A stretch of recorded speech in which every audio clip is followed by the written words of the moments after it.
Os Magos. Médium Irakli Janowski. Espírito J.W. Rochester. Sobre o autor. Jolymot Rochester nasceu em 1º ou 10 de abril de 1647. Não há registro da data precisa. Filho de Henry Motiane, viúva de Sir Francis Henry Leigh, Rochester parecia-se com seu pai, no físico e no temperamento, dominador e orgulhoso. Henry Wilmot havia recebido o título de conde devido ao seu empenho em levantar dinheiro na Alemanha para ajudar o rei Carlos I a recuperar o trono, depois de ter sido obrigado a deixar a Inglaterra. Quando seu pai morreu, Rochester tinha 11 anos e herdou o título de conde, pouca herança e honrarias. O jovem J.W. Rochester cresceu em Ditley entre a bebida, as intrigas do teatro, as amizades artificiais com os poetas profissionais, a luxúria, os bordéis de Wheatstone Park e a amizade do rei a quem ele desprezava. Sua cultura, para a época, foi ampla, dominava o latim e o grego, conhecia os clássicos, o francês e o italiano. Em 1661, com 14 anos, saiu do Adam College, em Oxford, com o título de Master of Arts. Partiu, então, para o continente, França e Itália, e tornou-se uma figura interessante, alto, esguio, atraente, inteligente, charmoso, brilhante, sutil, educado e modesto, característicos ideais para conquistar a frívola sociedade de seu tempo. Quando ainda não contava com 20 anos, em janeiro de 1667, casa-se com Elizabeth Mallet. 10 meses após, a bebida começa a afetar seu caráter. Teve 4 filhos com Elizabeth e uma filha, em 1677, com a atriz Elizabeth Barry. Vivendo as mais diferentes experiências, desde combates à marinha holandesa em alto mar até envolvimento em crime de morte, a vida de Rochester seguiu por caminhos de desatinos, abusos sexuais, alcoólicos e charlatanismo, um período em que atuou como médico. Quando contava com 30 anos, Rochester escreve a um antigo companheiro de aventuras relatando estar quase cego, coxo e com poucas chances de rever Londres. Em uma rápida e curta recuperação, Rochester retorna a Londres. Pouco tempo depois, agonizante, realiza sua última aventura, chama o sacerdote Gilbert Burnett e dita-lhe suas memórias. Em suas reflexões finais, Rochester reconhecia ter vivido uma existência iníqua, cujo fim lhe chegava lenta e penosamente em razão das doenças venéreas que lhe dominavam. Conde de Rochester morreu em 26 de julho de 1680. Depois de 300 anos, através da médium Irakli Janowskaia, Rochester manifesta-se para ditar sua produção histórico-literária, testemunhando que a vida se desdobra ao infinito nas suas marcas indeléveis da memória espiritual, rumo à luz e ao caminho de Deus. Capítulo 1. Existem lugares que transmitem a impressão de que a natureza os criou num momento de tristeza. Eles emanam algo melancólico e esta sensação vaga, mas indescritivelmente tirânica, transmite-se a todos aqueles que estão próximos. Um lugar semelhante encontra-se no norte da Escócia. As margens ali são de altas escarpas, entrecortadas por profundos fiordes. Feito um cinturão zangado e ameaçador, cercam aquele local hostil para os marinheiros as ondas ruidosas que fervilham entre os recifes e as escarpas pontiagudas. No cume de uma das montanhas mais altas, ergue-se um antigo castelo, cujo aspecto lúgubre e austero se harmoniza com a monótona e desértica paisagem em volta.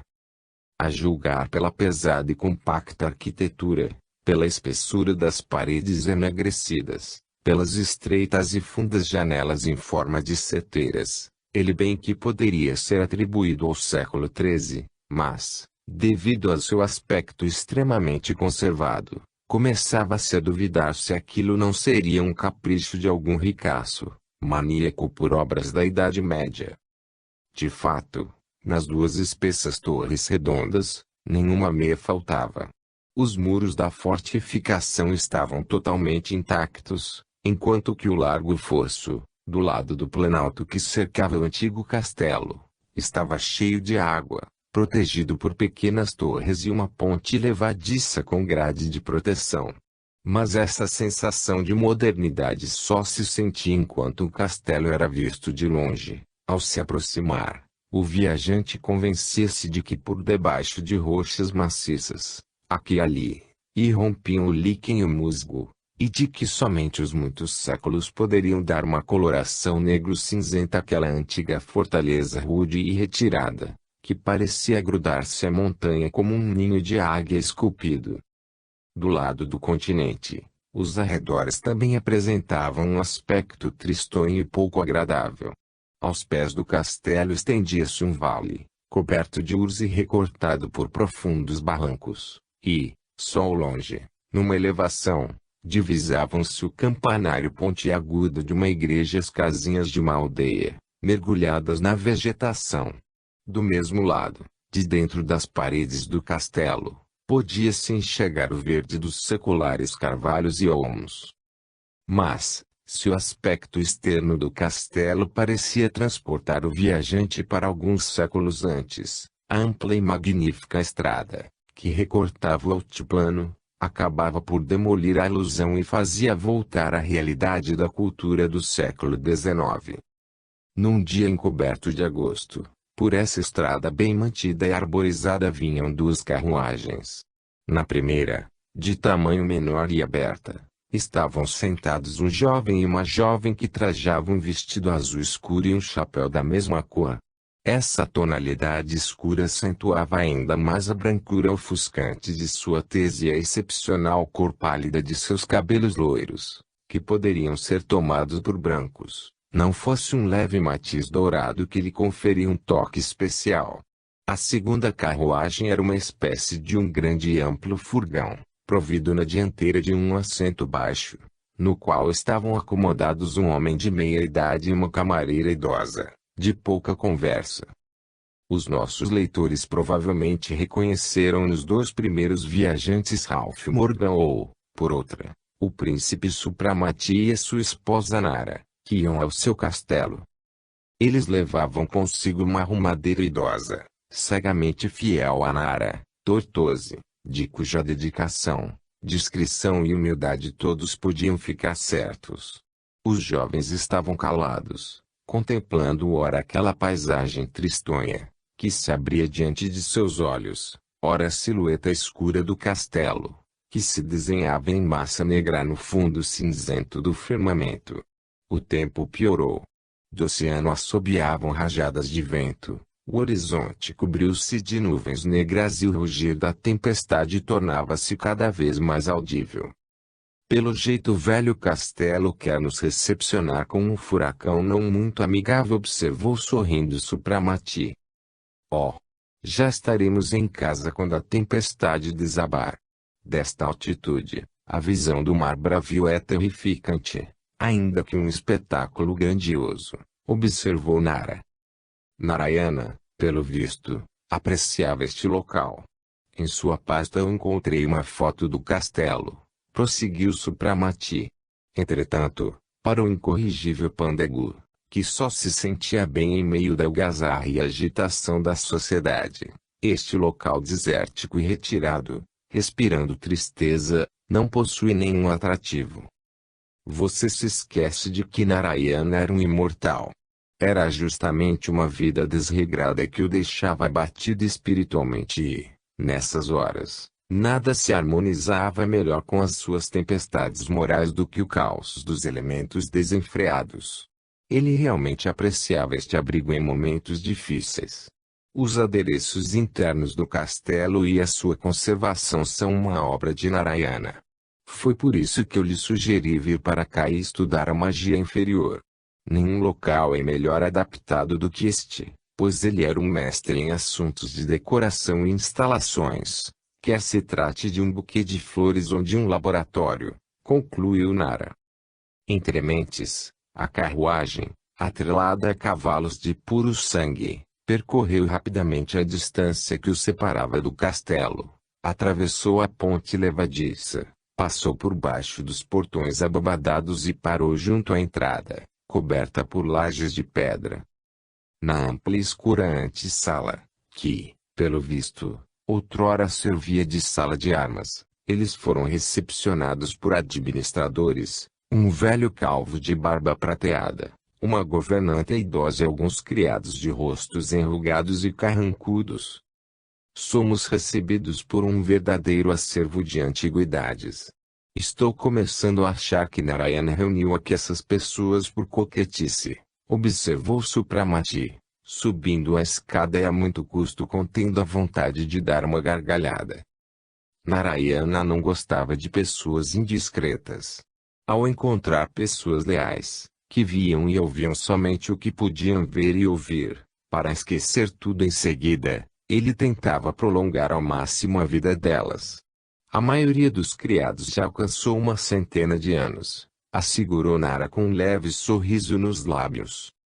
Não obstante a idade avançada, os criados do castelo deixaram tudo maravilhosamente preparado para a recepção do senhorio. Em todas as imensas lareiras, decoradas por brasão, ardiam chamas vivas, pois sob as grossas abóbadas do castelo o ar era úmido e frio. Na sala de jantar, a mesa estava posta com todo o requinte. Quanto ao almoço, este foi um ponto de honra do cozinheiro, sendo magnífico tanto em seu cardápio como na maneira de servir. Supramati expressou o seu contentamento ao administrador e após o almoço inspecionou os cômodos. Toda a mobília era antiga e destacava-se por seu luxo sóbrio e simples. As paredes eram revestidas de entalhes talhados que ficavam nos quartos do príncipe e eram, provavelmente, do fim do século XIV, enquanto os dos aposentos de Nara pareciam contemporâneos à Rainha Elizabeth. A única coisa que destoava do estilo geral daquela moradia da Idade Média eram os tapetes orientais que cobriam o chão. A porta do gabinete de Supramati levava a uma pequena varanda cercada por balaustrada de pedra, que, feito um ninho de andorinha, ficava suspensa sob o abismo. Trêmulo de fascinação e medo, ele debruçou-se sobre a balaustrada. Abaixo dele e ao redor, desencadeava-se, ao longe, uma tempestade. Raios cintilantes riscavam o céu negro e iluminavam com a luz pálida as ondas enfurecidas que, espumando e inflando feito montanhas, parecia ir em ataque às escarpas, quebrando-se ruidosamente sobre os penhascos da margem. O vento rugia e assobiava, os trovões rolavam, enquanto Supramati, em pé no balcão, parecia pairar sobre todo aquele caos. Estava ele totalmente absorto por aquele grandioso e terrificante espetáculo, quando uma pequena mão se encaixou na sua cabecinha loira e recostou-se no seu ombro. Supramati abraçou, calado, a esposa e eles ficaram contemplando o lúgubre abismo que se estendia a seus pés. Subitamente, não se sabe de onde, apareceu um largo feixe luminoso que rasgou a escuridão, jogando uma luz suave e brilhante sobre as ondas revoltas, reverberando em prata as cristas que coroavam a espuma branca. Ao notar a surpresa do esposo, Nara explicou, não muito longe daqui há um farol. Nenhum infeliz marinheiro que esteja navegando hoje ficará tão reconhecido ao encontrar essa luz benfazeja, que lhe servirá de orientação em seu caminho perigoso. Esse farol faz-me lembrar a marca de sua vida, Supramati. À semelhança do marinheiro que enfrenta o mar revolto, você se lançou ao oceano incógnito de misteriosos e terríveis conhecimentos. Em meio à escuridão que o cerca e dos elementos da natureza que o guardam para a luta, seu único albergue será sua força de vontade e a esperança da iluminação será o farol em que você conseguir concentrar todos os seus esforços. Assim, a luz ofuscante da magia superior, feito uma estrela brilhante, será seu guia e iluminar-lhe o caminho. É você que será o meu guia, minha estrela brilhante no caminho espinhoso do meu estranho destino, murmurou ele, apertando a esposa ao peito. Você me dará o seu amor que me apoiará, iluminará as minhas dúvidas e me acalmará a angústia da expectativa de difíceis provações vindouras. Sim, Supramati. Eu lhe darei o meu amor, mas não terreno, não carnal, mas um amor puro, inexaurível e enobrecedor, que une as nossas almas por séculos e que as arrasta pelo infinito caminho de aperfeiçoamento e conhecimentos. Sem dizer uma palavra, ele deu um beijo ardente na mão de Nara, mas uma forte emoção selava os lábios de ambos e eles admiravam em silêncio o grandioso espetáculo. Quando uma chuva torrencial teve início, Supramati sugeriu à esposa voltar aos quartos. O gabinete estava iluminado com um abajur azul. Na lareira crepitava alegremente o fogo, difundindo calor. O conforto luxuoso do recinto era um contraste agradável com a tempestade que esbravejava lá fora. O elevado estado de ânimo de Nara, que ria e brincava ao servir o chá, aumentava ainda mais essa sensação deleitável. O restante da noite passou muito alegre.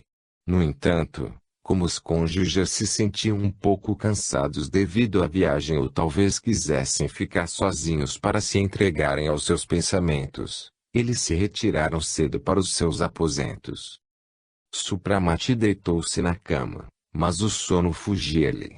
As incertezas da iniciação para a qual ele estava se preparando oprimiam-no, e aquilo que ele havia visto até então do mundo do além, mais o repelia do que atraía. Além do mais, o temporal que continuava desenfreado dava nos nervos.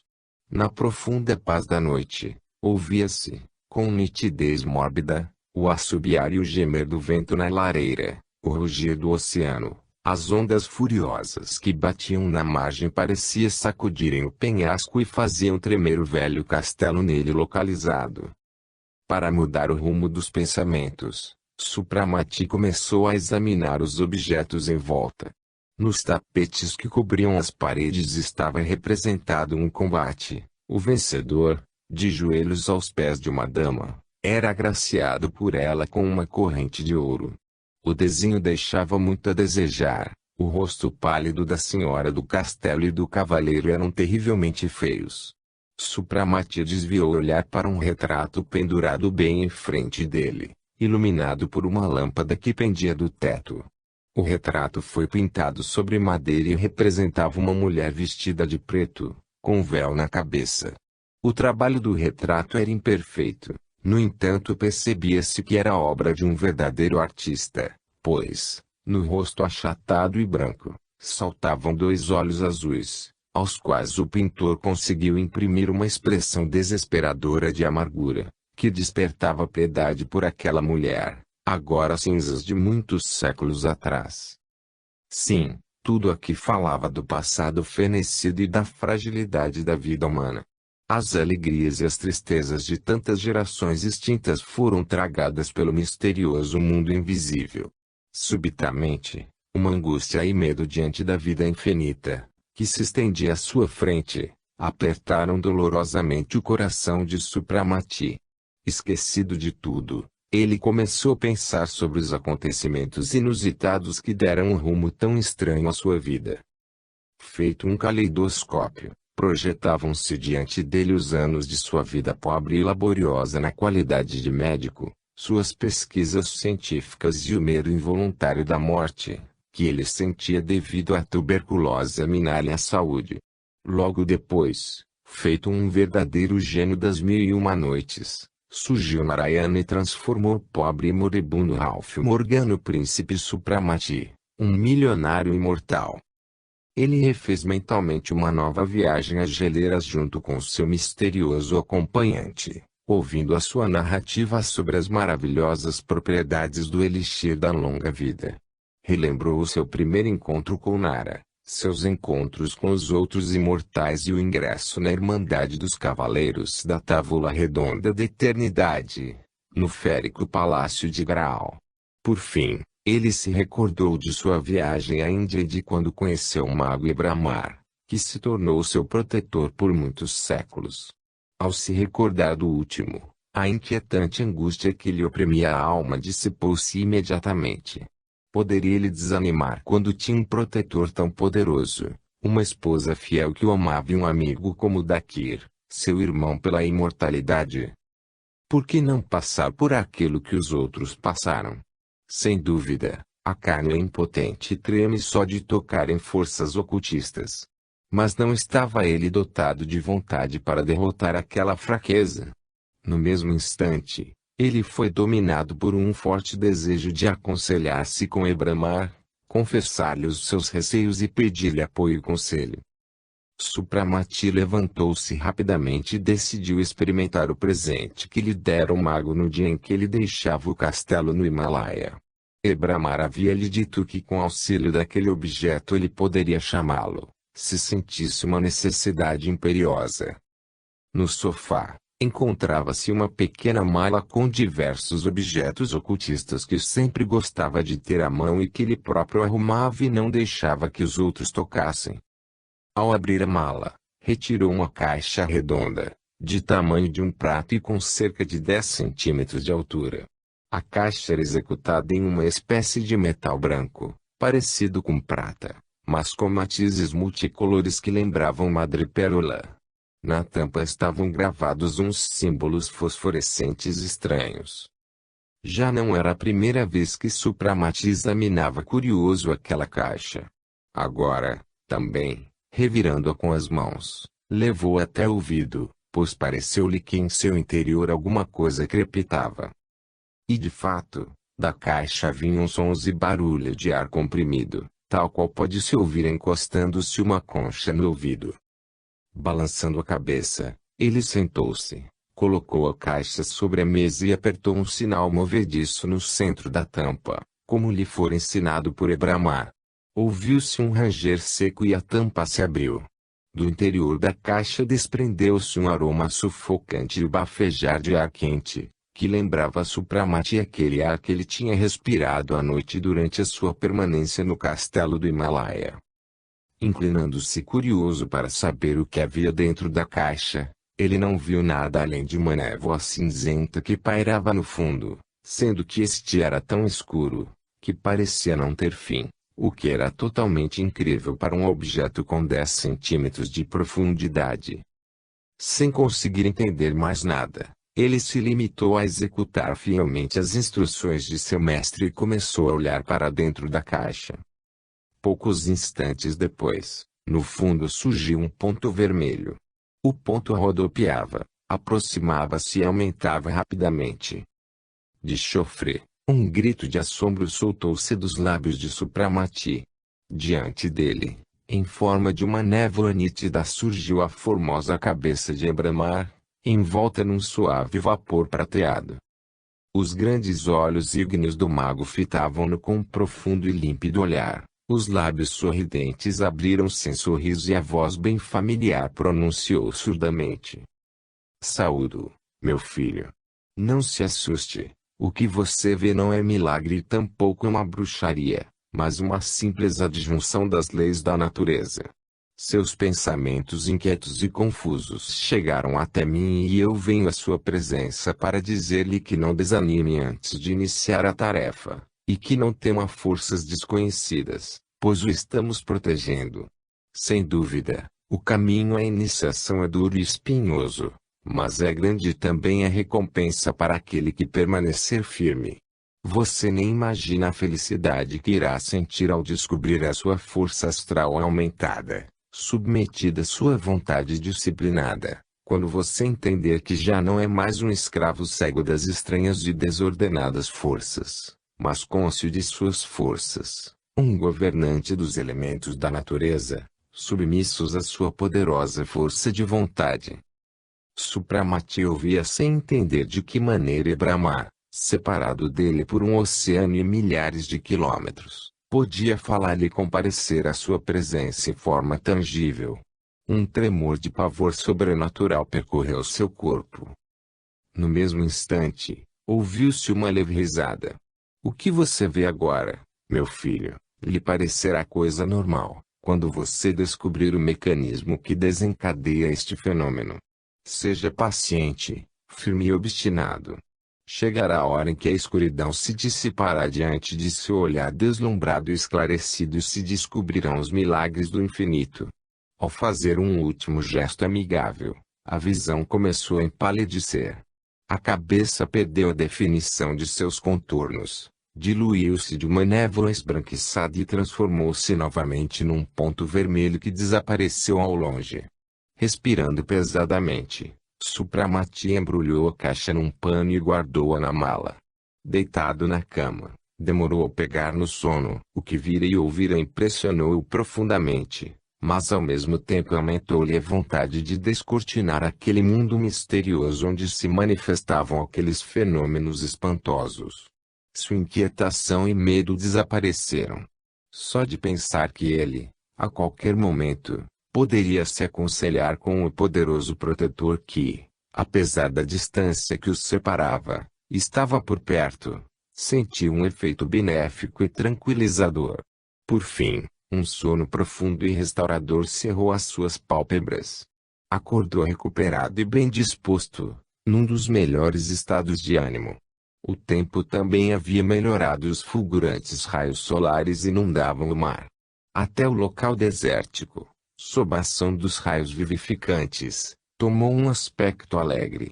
Nara também estava contente e animada.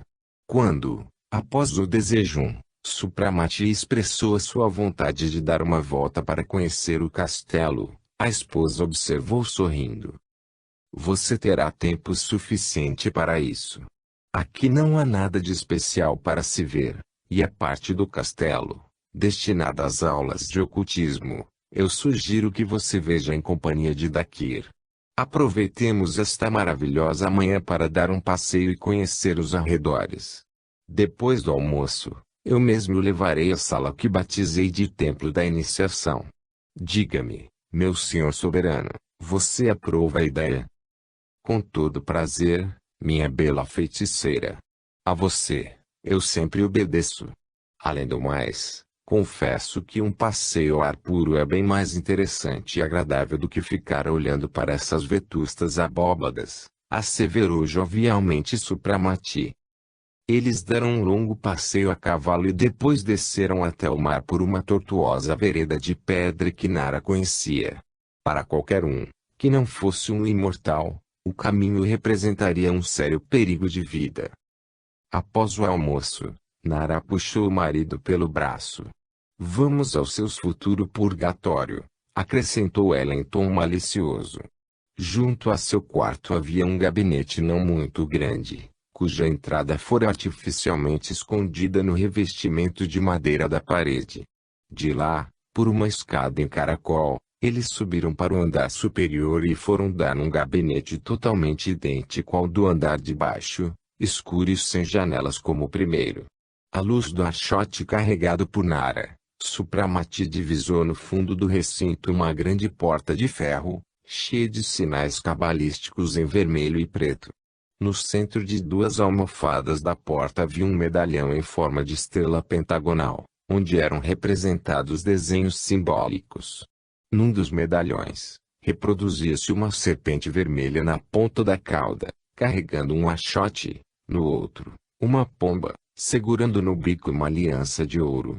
Tanto acima daquela porta, como por sobre a entrada do templo egípcio, havia um disco solar alado fundido em molde, e acima deste, os emblemas dos 4 elementos da natureza, entre os quais uma fita negra cingia a seguinte inscrição, feita em letras ígneas: quem passar por todas as esferas do conhecimento adquire a coroa de mago, mas para aquele que levantar a cortina dos mistérios jamais haverá um retorno. Nara deu tempo para que o marido examinasse a porta e explicou: os símbolos que você vê são chaves para muitos fenômenos curiosos. Mas vamos entrando. Ela apertou uma mola, a porta, imediatamente, abriu-se silenciosa e eles entraram num quarto totalmente redondo e sem janelas. De um globo de vidro, pendente do teto, jorrava uma suave luz azulada, iluminando de leve o recinto. Não obstante, Supramati podia enxergar com nitidez qualquer objeto. A sala era um templo e um laboratório ao mesmo tempo. Numa das laterais, sobre uma elevação de alguns degraus, ficava o ara, rodeado de cortinas em veludo negro. Na outra lateral estava instalada uma fornalha, equipada com imensos folhes, retortas, vidrarias e demais objetos alquímicos. Nas estantes, viam-se livros com encadernação em couro, rolos de pergaminhos, escrínios. O armário de vidro estava repleto de frascos, vasos e sacos de diversos tamanhos. Sobre o ara repousava uma espada ao lado de uma cruz em pé, feita de um metal desconhecido. Próximo ao ara pendia um sino. Junto à parede, em cima de um alto pedestal, havia um espelho de superfície brilhante e colorida, já visto por Supramati no castelo em Reno. Ali mesmo, no centro da sala, localizava-se um disco de metal polido e um martelo. O disco, porém, não era tão pequeno como aquele, com o qual certa vez ele provocou, inadvertidamente, o aparecimento de uma estranha visão do exército dos cruzados. Entre todas aquelas coisas, viam-se pequenas mesas com castiçais dourados ou prateados com velas de cera dessas que são usadas em igrejas. Em duas mesas grandes agrupavam-se folhos fechados. Em cima de cada uma delas havia um vaso de água, tão pura e fresca, que parecia ter sido recém-colhida da nascente.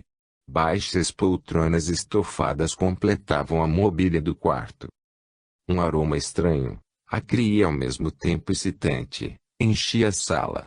Após ter examinado tudo, Nara disse: "Vamos chamar agora por Dakir." Ela levou o marido até o estranho espelho e acionou uma mola. O espelho começou a sacudir, desceu do pedestal e parou diante deles. Só agora Supramati se deu conta do tamanho do espelho que alcançava a sua altura. Nesse interim, Nara arrumou um chumaço de uma espécie de algodão e começou a esfregar intensivamente com ele a superfície polida do espelho. Este de imediato escureceu, perdeu o seu aspecto colorido e tornou-se negro feito nanquim, cobrindo-se de gotículas prateadas que pareciam filtrarem-se de dentro para fora. Ao surgir uma névoa brilhante, Nara entoou um canto numa língua estranha ao marido. Ao terminar o canto, ela disse: "Olhe agora com atenção." Com curiosidade compreensível, observava Supramati aquele estranho processo a se desenrolar diante de seus olhos. A face do espelho parecia ter adquirido movimento, tremia e crepitava, sacudiu-se num denso vapor e tornou-se violeta, descortinando ao dissipar-se uma vista para o mar. Diante deles agora, perdendo-se ao longe, abria-se uma planície marinha, agitada por suave brisa. O ar picante do mar bateu-lhe no rosto. De longe, deslizando pelas ondas, vinha se aproximando um navio que Supramati logo reconheceu ser de Dakir. Minutos depois, o convés se desenhou nitidamente e logo se emparelhou com o estranho espelho. No convés, recostado no mastro, estava Dakir e em seu rosto pálido brincava um sorriso. Entregando seu chapéu de feltro, ele fez uma mesura. "Apresse-se, Dakir. Estamos esperando por você." "Supramati está impaciente", gritou Nara, agitando a mão. "Amanhã à noite estarei jantando com vocês." Sua voz sonora e bem familiar. Nesse instante, a névoa violeta encobriu a estranha janela, surgindo o disco metálico a absorver rapidamente os rolos nevoentos que ainda fluíam da superfície. Tudo voltou ao seu estado anterior. Supramati deixou-se cair na poltrona, enxugando o suor que lhe cobriu a testa. "Dá para ficar louco com as incríveis coisas que eu presenciei, que fariam ruir todos os preceitos da natureza", balbuciou ele, jogando a cabeça contra o espaldar da poltrona. Nara desatou a rir. "Quando você, Supramati, recai na vaidade empolada de um cientista balizado, começa a falar coisas engraçadas. Será que é possível fazer ruir as leis da natureza? Não seria mais simples e lógico admitir que ainda existem para vocês leis desconhecidas, cuja manipulação por aqueles que conseguem governá-las, realizando fenômenos, parece-lhe surpreendente só porque você não conhece a sua essência? Logo esses mistérios ficarão claros e você será o primeiro a zombar de seu nervosismo de hoje." Supramati aguardava com visível impaciência a chegada da noite seguinte. Apesar das evidências, seu ceticismo inato fazia-o duvidar de seus próprios olhos. Parecia-lhe impossível que Dakir viesse até eles conforme o prometido. A visão do dia anterior não era nada mais do que uma alucinação, provocada por seus nervos abalados. Por ordem de Nara, o jantar foi posto para 3 pessoas e, às 10 horas aproximadamente, um dos velhos criados fez entrar a visita aguardada. Desta vez Dakir vestia um elegante e impecável traje moderno. Após cumprimentar os anfitriões, todos se sentaram à mesa. Terminado o jantar, quando eles ficaram a sós, Dakir apertou fortemente a mão de Supramati e disse: "Agradeço-lhe, amigo, por você ter me escolhido como seu orientador. Estou cansado de vagar pelos mares e ficarei feliz em descansar aqui em companhia de vocês. Só o fiz movido por simpatia e você não me deve nenhum agradecimento", redarguiu Supramati jovialmente. "Quando você acha que nós devemos iniciar os nossos estudos?" "Amanhã à noite, se você não tiver nada contra." "Excelente. Não prescreverá você nenhum tipo de preparação para as nossas aulas dos rituais?" "As preparações terão início amanhã e até lá nós estamos livres." Em seguida a conversa mudou de assunto. O dia seguinte passou muito rápido. Eles conversaram, passearam e almoçaram com muito apetite. Sobre a iniciação nada foi dito. Somente quando chegou a noite, Dakir anunciou: "Está na hora de a gente se retirar, Supramati. Despeça-se de sua bela esposa por uma semana. É o tempo necessário para a preparação do primeiro ato de sua iniciação." Os jovens se retiraram ao laboratório já descrito anteriormente. Para surpresa de Supramati, Dakir abriu uma porta de cuja existência ele nem suspeitava e que o dava para um quarto contíguo. Lá havia 2 camas e uma espécie de grande banheira de vidro, cheia de líquido azulado transparente. "Aqui", disse Dakir, "nós devemos passar uma semana em jejum, orações e purificação. Começaremos já." Ele acendeu 12 castiçais com velas da espessura de um punho e o carvão das trempes, jogando nelas um punhado de pó, que se inflamou em chamas multicolores e encheu o quarto de aroma asfixiante. "Agora se dispa e entre naquela banheira", ordenou Dakir. Supramati obedeceu. Mas para sua grande surpresa, aquilo que ele julgava ser água se verificou uma substância estranha, praticamente intangível. Ainda que lhe sentisse o contato de coisa úmida, a umidade parecia vir do bafejar do ar e não do líquido. Pelo seu corpo percorreram pontadas cálidas e Supramati convenceu-se admirado que a banheira, cheia até as bordas, esvaziara-se de uma forma incompreensível. Ele não poderia dizer se aquela substância estranha teria escoado por algum tubo invisível ou se fora absorvida pelo organismo.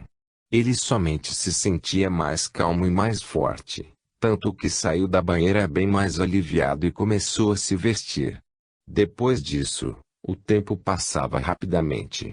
Todos os dias, Supramati tomava um banho dentro da substância misteriosa e se submetia à defumação. 2 vezes por dia, Dakir dava-lhe um alimento que consistia de pão branco e uma taça de vinho tinto que ele ia buscar no ar do laboratório. O tempo restante, Supramati dedicava à leitura de orações, marcadas num caderno fornecido por seu mestre, à decoração de diversas fórmulas mágicas e aos exercícios que se destinavam a disciplinar a força de vontade e adquirir o hábito de se concentrar num objeto. Absorto em seus exercícios, Supramati não percebia o correr do tempo. Ele se sentia vigoroso, sua mente estava clara como nunca. Não tinha sensação de fome nem de cansaço e ficou extremamente surpreso, quando Dakir lhe disse certo dia: 7 dias já se passaram. Tome o último banho e vista a roupa que está naquela gaveta. Supramati apressou-se em cumprir a ordem. Saindo da banheira, tirou da gaveta uma larga e longa túnica de cor leitosa que o cobriu em pregas macias até os calcanhares. Curioso, Ele apalpou o tecido. Não era seda, nem lã ou linho.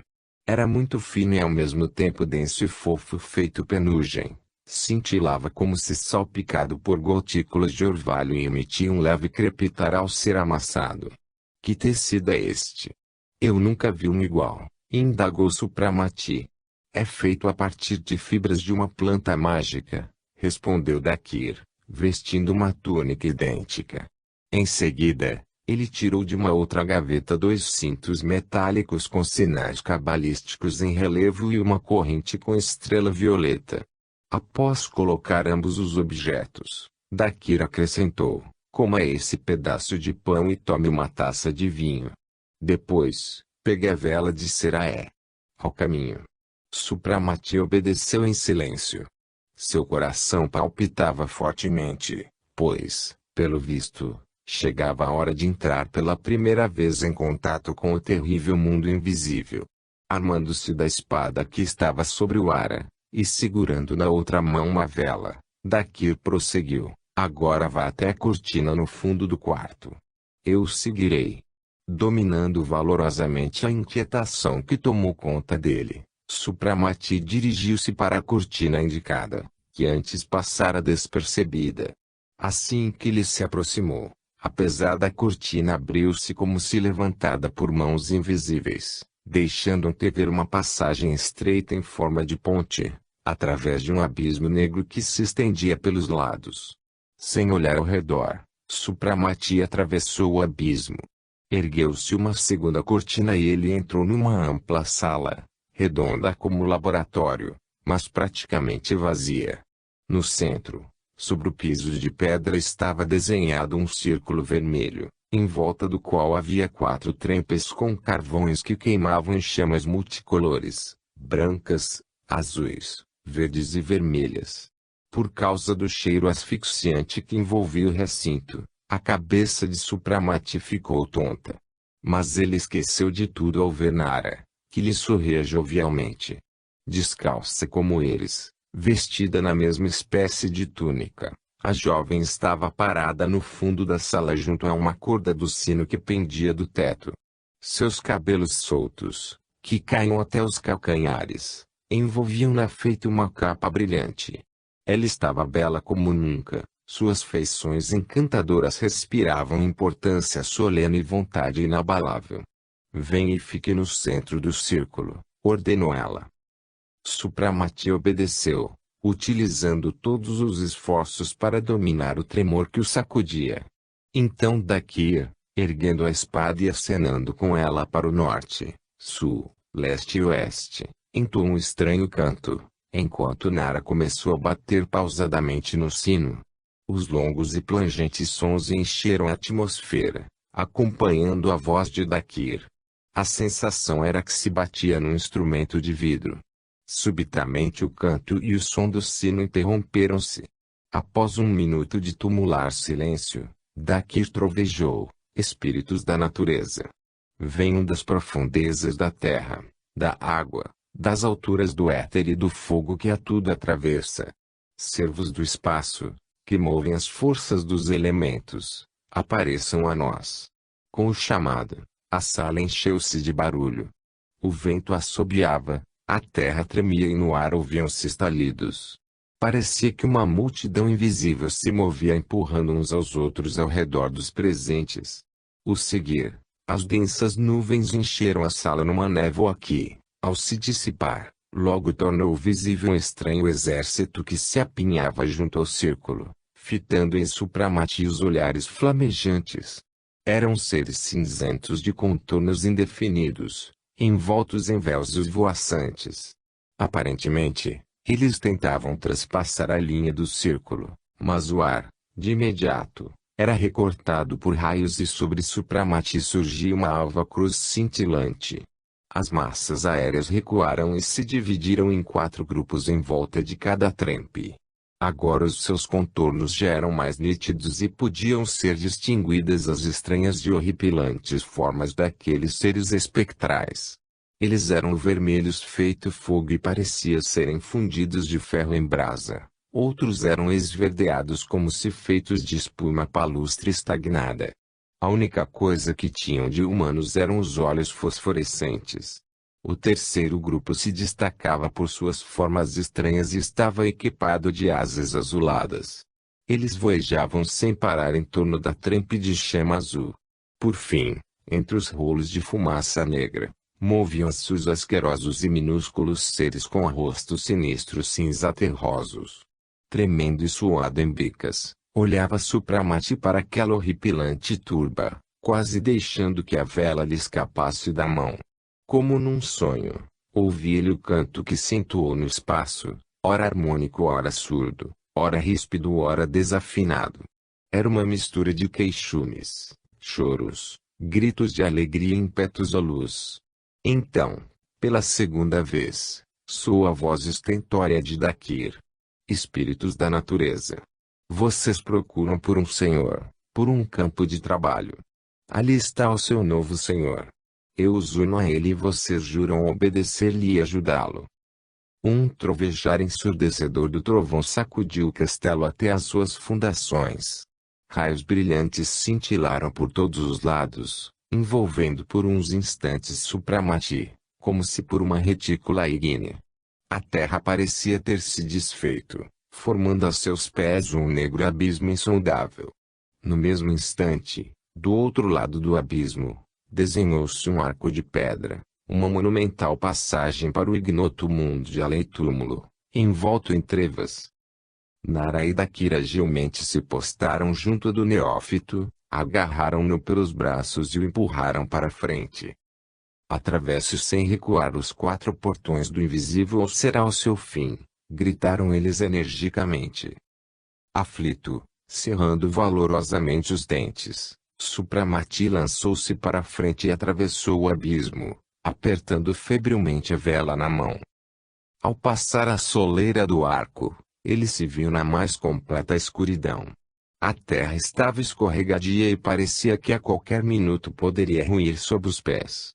Não obstante, ele avançava olhando para a vela que segurava nas mãos, empurrado por um forte vento que lhe soprava nas costas. Após um minuto, que pareceu uma eternidade, no lusco-fusco desenhou-se um segundo arco, de forma diferente, que servia de entrada para um corredor estreito, praticamente escuro. Corajoso e resoluto, Supramati pôs os pés naquele passadouro e, imediatamente, de todos os lados, viu-se cercado por animais medonhos. Eram bichos rastejantes, morcegos e insetos venenosos que surgiam das trevas, mordendo e se agarrando a ele. Remido, quase fora de si, prosseguia Supramati o seu caminho pela terra deslizante, sem se dar conta do que estava pisando. Uma luz ofuscante que lhe bateu no rosto fez com que ele estacasse. O corredor dilatou-se subitamente e revelou uma nova porta, arremessando chamas como do interior de uma fornalha. Junto a ela estava sentado um animal fantástico com rosto humano, de tamanho gigantesco. Atrás das costas do monstro erigiam-se imensas asas. O seu olhar ameaçava de morte a qualquer um que se aproximasse. Um suor gélido cobriu o rosto do jovem médico, mas em seus ouvidos soavam ainda as palavras de seus orientadores. Vá em frente sem recuar, senão será o seu fim. E com coragem desesperadora ele lançou-se adiante. Pareceu a Supramati haver mergulhado numa corrente de fogo. Os olhos do terrificante ser, como ferro em brasa, penetravam-no, e ele, instintivamente, ergueu a mão com a vela. Para sua surpresa, notou que o monstro abaixou a cabeça e começou a andar à sua frente como se quisesse indicar o caminho. À medida que eles avançavam, o monstro perdia seu aspecto nojento. A asquerosa cara animalesca transformou-se em cabeça de anjo, de rara beleza. Seus cabelos encaracolados eram adornados por uma grinalda de flores brancas. O corpo do monstro foi se modificando e, aos poucos, adquiriu a forma de uma túnica ígnea. Subitamente as chamas se extinguiram. Ante o olhar assustado de Supramati, estendia-se uma superfície de água. O vento uivava levantando gigantescas ondas revoltas, lançando no rosto do neófito e do anjo ígneo tufos espumosos das cristas de ondas. Supramati pensou em parar, mas o anjo olhou o altivo e o jovem, como se golpeado por esporas, jogou-se nas ondas. Por uns instantes, pensou estar se afogando num precipício sem fundo. A água glacial cobriu impedindo-lhe a respiração, os ouvidos zumbiam, a cabeça girava, sua visão escureceu. Mas, subitamente, veio uma onda, levantou-o e trouxe-o para a superfície. Supramati olhou surpreso em volta. A água havia desaparecido, o uivo e o assobio do vento cessaram. Em torno reinava um majestoso silêncio. Agora ele se encontrava na superfície lisa como espelho polido de um lago e, em volta, abria-se uma alegre paisagem. Viam-se árvores verdejantes e prados salpicados de flores, e sobre sua cabeça abria-se o firmamento azul claro. Diante dele, banhado por feixes de luzes ofuscantes, estava o anjo ígneo. Na mão, erguida para o alto, ele segurava um crucifixo branco, coberto de sangue. O semblante daquele guia misterioso respirava grandiosidade inumana. Seu olhar flamejante, límpido e impenetrável, fitava os olhos ofuscados de Supramati. Então retumbou a sua voz sonora. Veja, disse ele, apontando para o crucifixo. Este é o caminho da eternidade inundado com o sangue daqueles que triunfaram sobre a carne. Este é um caminho de sofrimento de todos. Aqui devem ser vencidas todas as paixões humanas, todas as luxúrias, todas as fraquezas espirituais. O homem material aqui é crucificado para ressurgir como um homem não material e entrar no grandioso portão de conhecimento absoluto. Assim, transpassa este limiar, úmido com o suor de seu trabalho e coroado com o sacrifício de sua carne, e, então, acender-se-lhe-á no mundo invisível a estrela cintilante de Mago. A paisagem alegre anuviou-se e mudou de aspecto. A terra verdejante avolumou-se e abriu embaixo disso um túmulo, iluminado por uma vaga meia-luz. No centro do túmulo, havia um sarcófago aberto, acima do qual cintilava uma estrela ofuscante. Ao lado do túmulo de pedra estava o gênio que fora o seu guia. Só que agora, em vez da cruz, ele segurava nas mãos um cálice negro. O que significa tudo isso? Perguntou-se mentalmente Supramati. Isto significa o seguinte: eis o enigma que você deverá decifrar, respondeu o gênio erguendo o cálice. No mesmo instante tudo escureceu. Supramati teve a sensação de estar voando dentro de um precipício, e perdeu os sentidos. Ao abrir os olhos, ele viu Nara e Dakir inclinados sobre ele. Supramati passou a mão pela testa e tentou juntar as ideias. Parecia-lhe ter acordado de um pesadelo, cheio de visões medonhas. De repente, a memória lhe voltou e ele recordou-se nitidamente daquilo que havia acontecido. Quando ele quis abrir a boca para falar, Dakir levou o dedo aos lábios e disse baixinho: fique calado. Não revele os mistérios vistos por você. Carregue-os consigo como uma luz orientadora. Capítulo 2. Após alguns dias dedicados ao descanso, passados em animadas e amistosas conversas e leituras interessantes, Dakir anunciou certa noite que já era hora de iniciar o trabalho e que para tanto, bem cedo no dia seguinte, eles deveriam estar no laboratório. De novo as invocações? Indagou, fazendo careta, Supramati. Nara sacudiu em ameaça o dedo para Supramati, mas Dakir respondeu-lhe sorrindo: não, primeiro a teoria e depois a prática. No dia seguinte, mal o sol havia apontado no horizonte, Supramati dirigiu-se ao laboratório. Dakir já estava lá, debruçado sobre um volumoso folho. Após saudarem um ao outro, Dakir disse levantando-se da cadeira: antes de mais nada, meu irmão, vou lhe mostrar como se deve iniciar o dia. Ele levou Supramati a um quarto onde havia 2 camas e uma banheira. Atravessando-o, sem se deter, por uma porta secreta e uma escada em caracol, eles desceram ao piso inferior, onde estava instalado um verdadeiro quarto de banhos, com uma enorme piscina de mármore no centro. O restante da mobília consistia de toalete com todos os seus pertences, uma cama e 2 grandes baús. 3 vezes por semana nós vamos nos refrescar nesta piscina. Está vendo esta mola? Se você acioná-la, a piscina se encherá. Se você empurrá-la para a direita, a água se esgotará.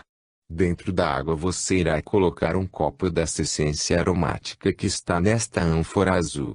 Após o banho, vista os trajes que você encontrará no baú. Aquelas roupas são bem mais confortáveis, além disso elas são mais adaptadas, por sua forma e cor, ao nosso tipo de trabalho do que os trajes do grito da moda. Depois de fazer tudo isso vá ao laboratório. O banho refrescou extraordinariamente Supramati. A essência aromática conferia à água uma tonalidade levemente rosada e encheu o quarto com aroma de rosas e violetas. No baú Supramati encontrou um longo e largo traje de lã preto, um barrete da mesma cor e uma corrente de ouro com uma insígnia pendurada, adornada com 7 tipos de diferentes pedras preciosas. Ao chegar ao laboratório, ele encontrou Dakir vestido com traje semelhante. Estamos parecendo correr o Dr. Fausto. Para completar a ilusão só falta Mefistófeles. Absolutamente. Eu justamente represento Mefistófeles, travestido no honesto médico cientista, brincou Dakir. Eu iniciarei em mistérios diabólicos da magia negra, nobre Fausto, dotado de eterna juventude, bem mais longa que a do seu protótipo. Além disso, a má fama com que a lenda me cercou torna-me bastante adequado para o papel do sedutor. Após se sentarem Dakir prosseguiu, antes de mais nada eu lhe falarei da substância primeva, ou seja, daquilo que você nada sabe. Não pense que eu vou esgotar a matéria, eu mal conheço o abecedário do gigantesco conhecimento que contém todo o mecanismo do universo. Não trarei os dados da ciência moderna que você, como médico e excelente químico, já conhece.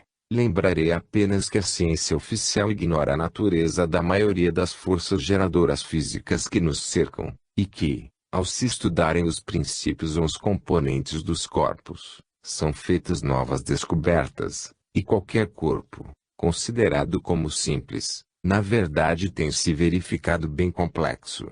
E assim, por todo o espaço infinito, acha-se esparsa uma substância etérea, mais fina que o mais fino e imponderável gás ou fluido. Essa substância é a matéria primeva, como nós a chamamos. Ela é, se assim podemos dizer, uma chama no estado de um fluido imperceptível, a força geradora da vida, que a tudo impregna. Mas conheceriam os iniciados superiores todas as propriedades dessa extraordinária substância, que bem que poderia ser chamada de sumo vital do universo. Eu tenho dificuldade de afirmar. Essa substância está espalhada por todo o espaço do universo. Quando se inicia a formação de uma nebulosa, então, graças à extraordinária velocidade giratória, a matéria primeva densifica-se, e cada um dos planetas que se formam absorve no volume de suas necessidades futuras. Esta má de leite é imprescindível para a vida dos corpos celestes e para tudo que há neles durante a sua existência de bilhões de anos, pois a matéria primeva faz parte de tudo que vive, respira, move-se ou emite a energia luminosa. Lá, onde essa luz se extingue, começa a decomposição, é a morte. Todos os planetas contêm em suas entranhas uma certa reserva desse sumo vital e o mundo existe até se esgotar a sua última gota ou se quebrar o equilíbrio das forças cósmicas, mantido por essa estranha substância, pois ela não é nada mais que aquele sopro divino, do qual fala o livro de Gênesis, aquele sopro do Criador que paira sobre as trevas do caos e isola os elementos. De fato, a substância, ao penetrar na matéria em formação, ainda que faça a separação, continua a desempenhar sempre um papel primordial, transformando-se pelo trabalho de rotação em diferentes corpos que ela anima, ainda que destinada desta forma a alimentar o mundo durante toda a sua vida planetoide. Contudo, para substâncias orgânicas, animadas por ela por força do fracionamento e infinita transferência, ela só fornece uma vida orgânica. É o que você vê nas